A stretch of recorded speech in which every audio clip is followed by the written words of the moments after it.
So, from what I hear of the film, it's a comedy heist film with a time travel twist. Am I correct in saying that? Yeah, that's right, that's right.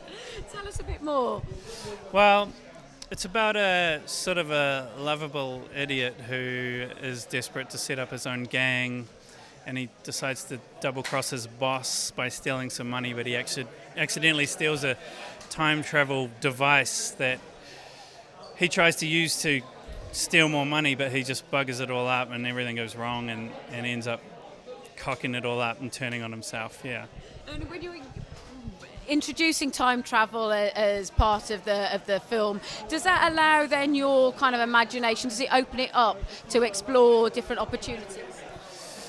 Yeah, narratively, I wanted to step away from following the same repeated series of events over and over and sort of tell it from sort of like almost like a third person where you're just following the person that's driving the story and you lose track of where you really are and which one of the versions of him that you're really following, which allows for a lot of like narrative mucking around, but it also allows you to it's like super rich for jokes, you know.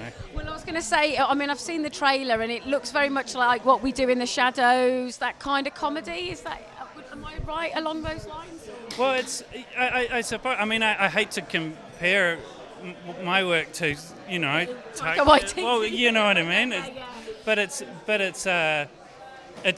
definitely got a New Zealand flavour to it, you know, and a dryness and a bit of a dark streak through it. And of course with Johnny Bruff in it, that will draw some instant sort of comparisons. But it's nice to see New Zealand comedy connecting wider because it's a unique voice and I've always loved it since I was a kid. So it's nice to be able to make some myself. And quite often with horror, there's often a subliminal social commentary. Was there anything like that you wanted to infuse into the film? Or was it just you just wanted to go out and make a good old horror movie? Well, there is, but it's not. I really don't want to draw too much attention to politics. It's not really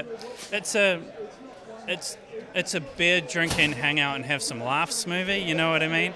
And to people in New Zealand, they might get some of the stuff that it is addressing, where it sort of takes the piss out of a lot of sort of, what would I call them, like the old ways, and also addresses some stuff that at the time was, when I was writing it, that was quite potent in the air.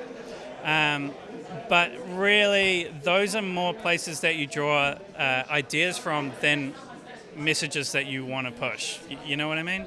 Totally. It's more reactive. I'm not trying to tell anybody how to think, basically, yeah. You just wanted to go out and have some fun and enjoy a good old-fashioned horror movie. That's right, just have some laughs. Yeah.